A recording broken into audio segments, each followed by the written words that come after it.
Before the presentation starts, I just want to thank you for taking time out of your day and being here and being open to hearing our solutions when it comes to this topic in everyday life. Thank you. Hello everyone, my name is Presley Cole and I am a key crime communicator, and today we are going to be tackling the topic of homelessness, specifically in Chico, California, but we're also going to get into homelessness all around the world. If I had to ask you the question, what you think the average age of a homeless person is in America, what would your first guess be? Don't worry, I'll give you time to think about it. When I first was asked this question, I automatically thought maybe someone in their 20s, closer to my age, maybe even in their 30s and 40s, but according to the First Force organization, the average age of a homeless person in America is 11 years old. When I think back to being 11 years old, I didn't have to worry about if I was going to have any food on the dinner table or where I was sleeping, so it's really unfortunate that that's the average age just in America alone. I had the privilege of volunteering at the Safe Space homeless shelter in Chico last winter, and throughout my time there were a few things that I noticed that were really unsettling. There were a few individuals there that would open up about how they struggled with mental illness but couldn't reach out to get help, or even just physical pain, not being able to go to the doctor and tend to certain physical problems that they were having.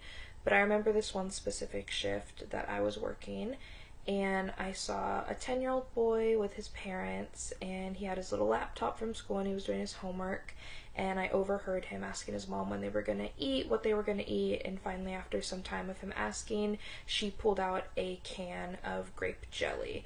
And I was so shocked to see the happiness on his face just seeing this grape jelly, and it had seemed like he hadn't eaten in days.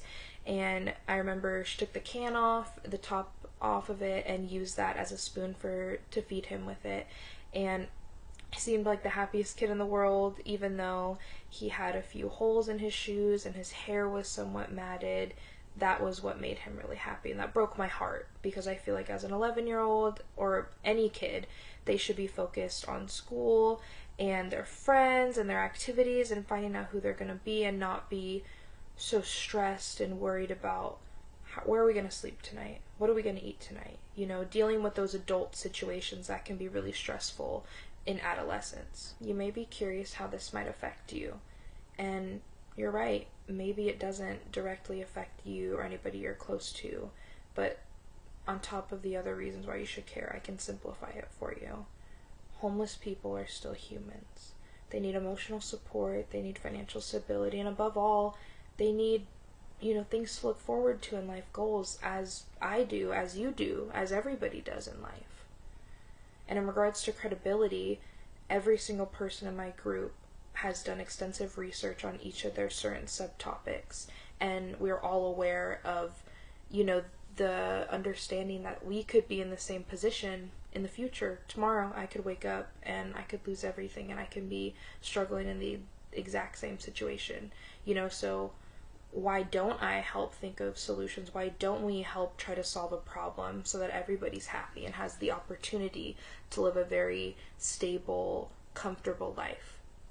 There's going to be a lot of different topics we're tackling today, subtopics. We go from unemployment, poverty, mental illness, substance abuse. But today's first speaker is going to be tackling homelessness, specifically in Chico, and the history of that. So, take it away. Homelessness has been an issue for human beings since the beginning of our existence. From the first time a cave person was displaced or banished from the tribe. Throughout history, there's been different times where homelessness has been worse. During the colonial era in the 16 and 1700s, there were wanderers and beggars, and during the industrialization times in the 1800s, people were moving to the cities for work, or immigrants were coming, and people were living on the streets known as Skid Row. And then during World War II, there was a decrease in the homeless population because people were either going into the military or they had jobs for the war effort. The GI Bill also helped people to have jobs after the war was over and helped prevent them from being homeless. The next wave of homelessness came around the 1980s during the Reagan administration. And according to an article in the Milbank Quarterly, President Reagan's belief was that homelessness was by choice. It was thought that mental illness was the main cause of homelessness, and one of the reasons was because mental hospitals were being shut down.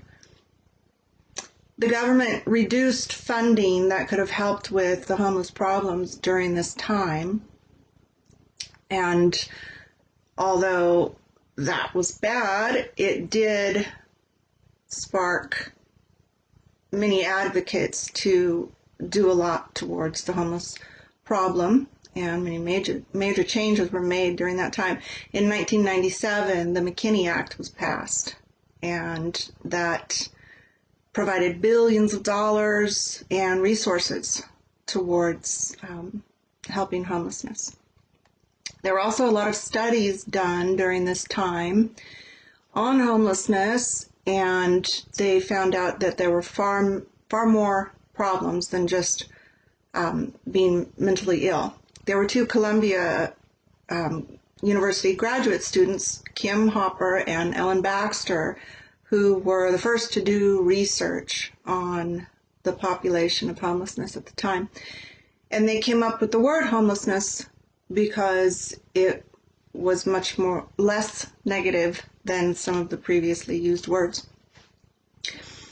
And one of the problems is that those who are mentally ill or suffering from substance abuse are given the option to stay at a shelter, and they don't get the help they need, and they also can't do drugs or have alcohol there, so they choose the freedom of the streets. Another problem with shelters is that people can only stay overnight, and they have to leave in the morning and take all of their belongings with them. And the problem is much bigger than what we see on the streets. There are entire families that are homeless, and sometimes those families can be split up, and homelessness is really hard on kids. And it affects everybody in different ways. It could cause problems with relationships and depression. There may be people living in their cars or in hotels. And one thing is for certain, that most people do not choose to be homeless. And another problem that we have is the current situation with the encampments throughout Chico. And we need to help to keep our streets and our parks clean so we can enjoy our community. Those people who are living on the streets don't know what to do, and they need our help. The more people that can help, the better the situation can be for everyone. So now Nate will talk about some of the causes and some solutions to this very important problem. How's it going? I'm Nate, and as many people know, mental illness and substance abuse is one of the leading causes of homelessness in America. It's number 4 cause of homelessness, with the lack of affordable housing being the leading cause. I believe the ability to housing being unaffordable is also due to the fact that those with a mental illness and or having substance issues cause them not to be able to work enough to afford a house. Mental illness is a problem that many people think is something you can just change with willpower or can just shrug it off, but that's not the case. There are many different disorders that can be potentially life-changing and very hard to bounce back from. It should be stressed a lot more to keep yourself mentally in check and to make sure that if something's going wrong, you'll have time to change it. With any flu or sickness, you are constantly doing things to prevent it, such as having a good diet, getting your vitamins in, and not doing drugs. Mental illness should be treated the same way. It's easier to prevent and seek help from a mental illness the earlier you catch it, same as the flu. And with that being said, there are no clear situations that can suddenly change someone's life and set them back on track. The best prevention methods and ones that can help people get back on the right track are rehabs and clinics. In-person, face-to-face is the best way to remember any information you've been told and to make the patient feel as if they truly have someone who cares about them and is willing to help, which they will. It's by no way an easy thing to do. It's hard to get people who feel like they've lost everything to build up the confidence in themselves to want to go get a job. But there are many rehab centers that are willing to take the time with someone to find their skill set and help them with finding a job they'll be able to perform in. Now Fabian will tell you about the problems with poverty, unemployment, and displacement. Thank you. Hey everyone, did you know that homelessness is the most extreme sign of poverty? Many people believe that people end up homeless due to drug addictions, poor financial responsibilities, or that they're just lazy and didn't really want to get a job. But it's safe to say that that's not always the case. According to citydata.com, 23.1% of Chico's residents had a lower income level than the poverty rate in 2017. There are many reasons as to why someone may end up homeless. The lack of affordable housing plays a gigantic part into that, with prices increasing every year and the population growing at rapid rates. It makes it very difficult for people to find a house at an affordable cost. Another major reason is the lack of job opportunity. With people not being able to find a job or maintain a job, it makes it that much more difficult to have a steady income in or income at all. With no income, you can't pay for essential things such as housing, utilities, food, water, clothing, etc. When people come up and ask you for $1 or change, people make the quick assumption that, oh, they're lazy and that they should get a job. The truth is, some people can't get a job because many people have mental health issues, physical issues, and health issues. There are many programs put into place to help people like that boost up their morale and their income, such as the Salvation Army. The Salvation Army has a dedicated program to help people that are in poverty, homeless, or on the edge of that. They have a housing program, local food banks, and many other resources that you could look into their website. Another great local organization is the Community Action Agency of Butte County. This agency has multiple housing facilities throughout Chico. They also help with food and water. They also have a great option to help you pay for your utilities, which I think is very fascinating. These are just a few of the few organizations that genuinely show the best interest in people that need it, and they would not mind having people to help them. And with that being said, the next person speaking is our good friend Haley. Hello, I'm Haley, and today I will be telling you ways that our country as a whole can help the homelessness problem based off of programs already put in use in other countries that have been proven to work. Okay, we're going to talk about two in particular, Finland and Japan, because they have the most globally renowned and praised programs for homelessness. First, we're going to talk about Finland. So Finland currently has a homeless population of about 6,000. And Finland is smaller than America, obviously, but it has a population of about 5 million, which is about the same size as Colorado. And Colorado has a homeless population of 31,000. So you can see, even though they have the same population, the number is way bigger. The gap is huge. This is because Finland has a program that they use, the Housing First program. This is a program where they have decided to give people permanent housing, opposed to in America where we give shelters or hotels or temporary housing. They have found that permanent housing works a lot better when people don't have the threat of losing their home, losing their safety, and ultimately having a deadline over their head of when they're getting thrown back on the street. This program works really well with rehabilitating people and getting people back in the workforce. And the majority of people, after 2 years of being in the program, leave and get their own home. Once people get back on their feet, they tend to want to get out of the program and get their own home and get their own space. So it works really well, and people don't normally live in these houses forever. They really are temporary in the sense that the majority of people aren't gonna make it their forever home. They like to get out and they like to get their own things once they have their feet back on the ground. The other country we'll be looking at is Japan. Japan has one of the best homelessness rates in the entire country. They currently have a homeless population of about 4,000, and Japan has a total population of 136 million, which is the same population as California and Texas combined. And California alone has a homeless population of 151,000. So you can see there's a huge difference in those numbers. That's because Japan, while also using the Housing First program, also has a program of schooling, of getting people free school and free trade school. So like we have a community college or a trade school, they do that for free for people in this program. So they can learn a skill and they can learn a trade that'll help them in the real world get a real job. A lot of the problem that people have and the cause of homelessness, as we've talked about, is unemployment. That's because with the world right now, it's getting so much more competitive and you have to try so very hard to get good jobs.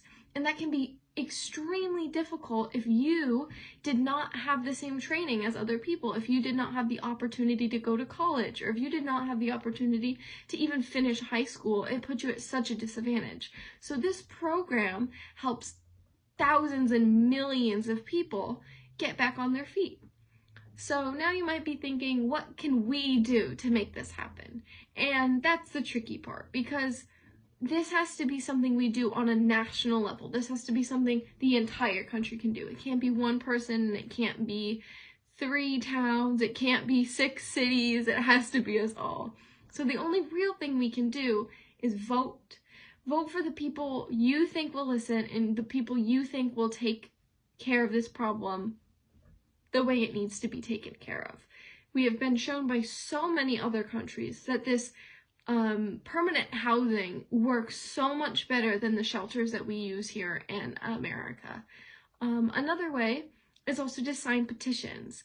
And that is because if a politician sees that 1 million people not only care about the subject, but care enough to take time out of their day to sign a petition, it really makes them have to stop and look.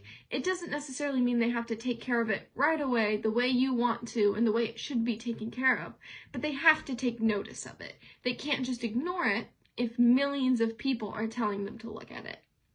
So basically that's what we have to do as a country, and it's gonna be hard, but if we work together, we can get there. Okay, next up, Michaela. Hey everybody, my name is Michaela Derlin and I am part of the Key Crime Communicators group, and today I'm going to be talking about some local solutions to our housing and homeless problem that we have here in Butte County.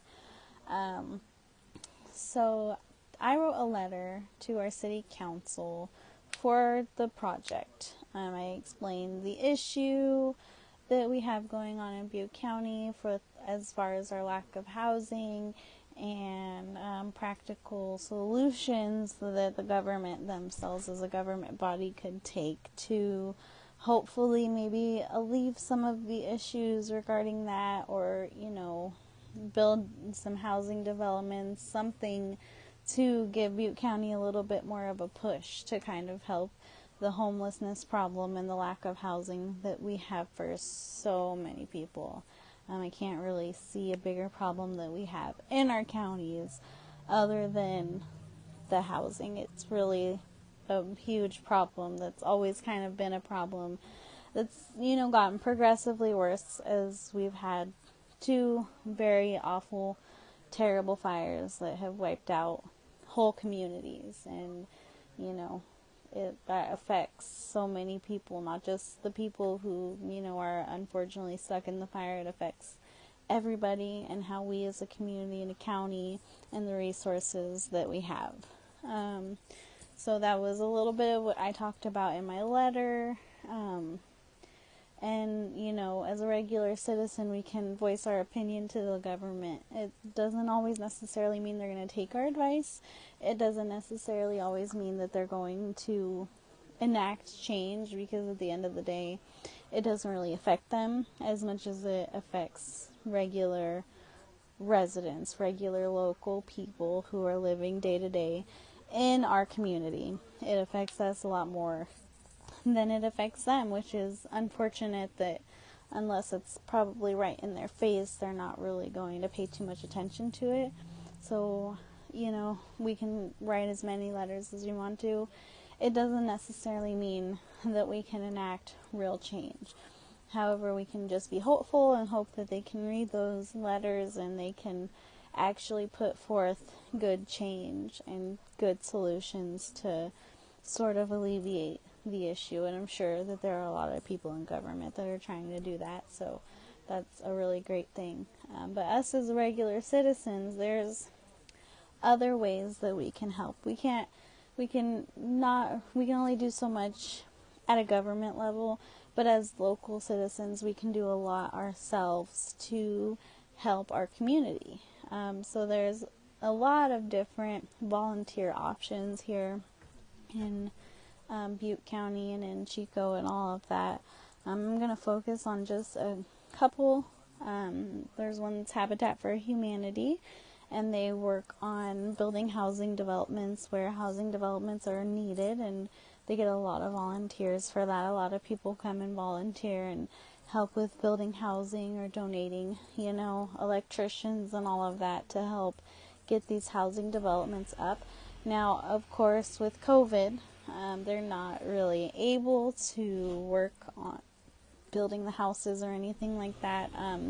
So they're kind of stagnant and stuck. So there's unfortunately not really a lot of ways to volunteer in that aspect other than donating.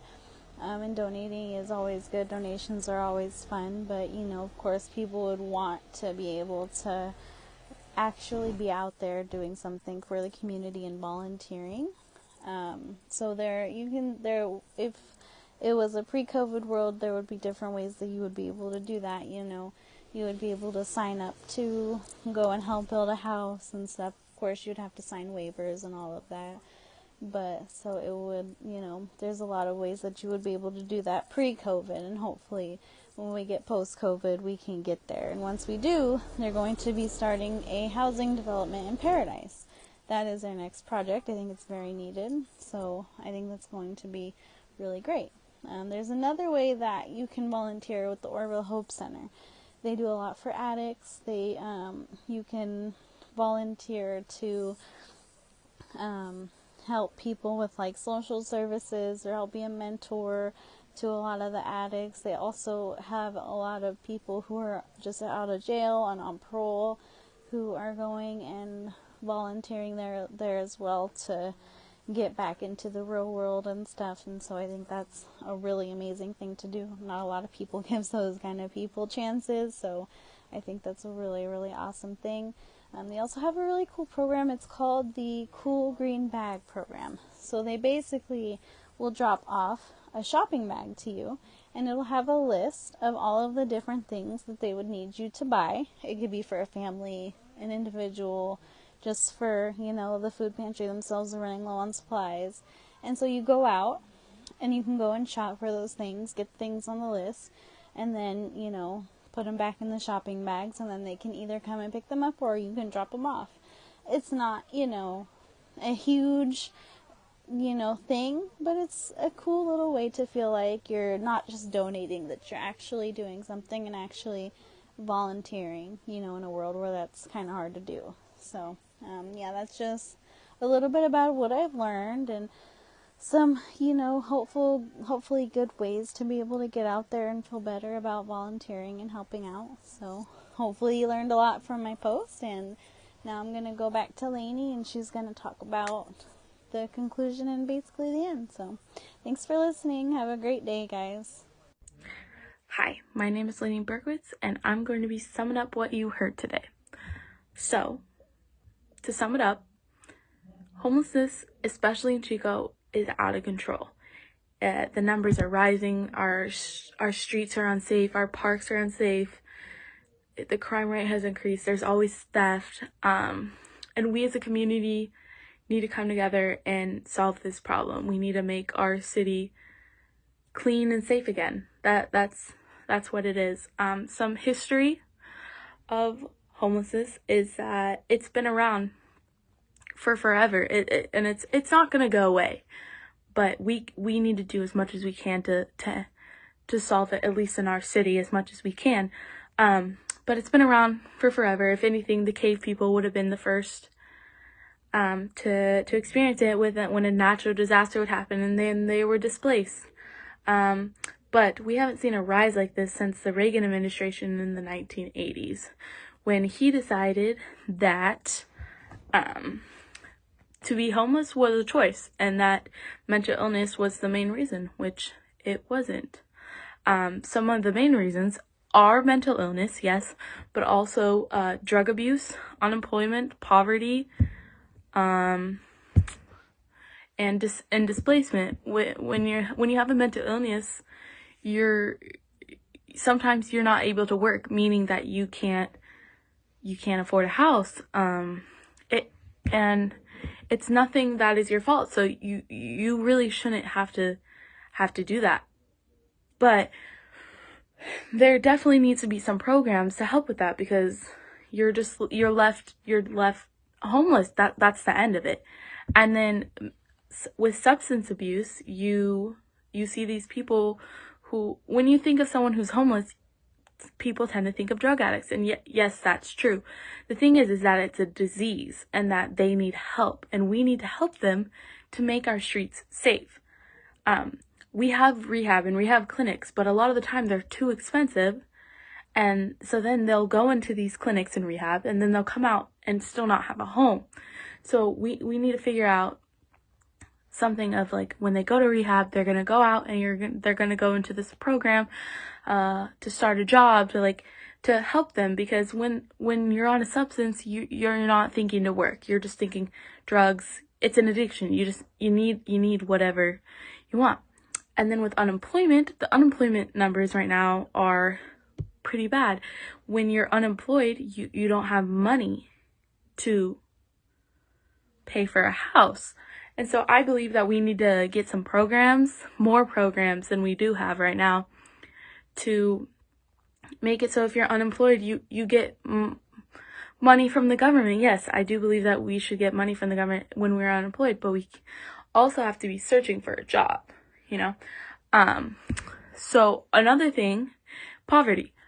Houses right now, out of control. The prices are just through the roof. How are you gonna afford a house if you don't have any money? Leading to homelessness. So we need to figure out to not lower prices, but figure out a way for them to get affordable housing. And then if you're displaced, you don't have a home. You're being taken away from your home.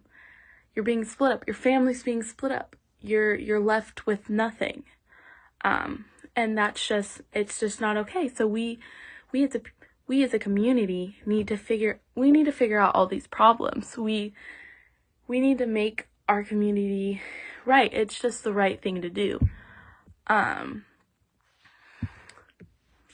Let's see. But yeah, so I believe that we have a duty to our peers, to our friends, to our neighbors, to everyone in the city, to make our city safe again, to make it somewhere nice to live, to figure out like what we need to do to make this homelessness problem go away. And we did come up with a couple solutions. We need to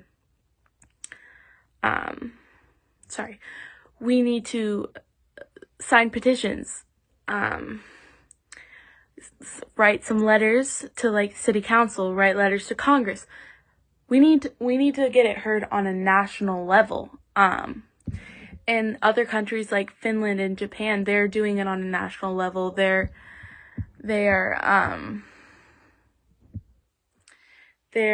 going to their governments. They're signing petitions, and then they're voting politicians in who believe in what they believe. So that is definitely something that we can do. But then again, it does take time for on a political level. It takes a long time for it to get through all of Congress. So we need to figure out some programs. We need government funding to figure out programs to make sure that the homeless problem decreases. It's just gotten out of control. In Chico, yes, but all over the world. My peers and I believe that we need to help those who are less fortunate, or the numbers are just going to keep growing and it's going to get so out of control. But yeah, thank you.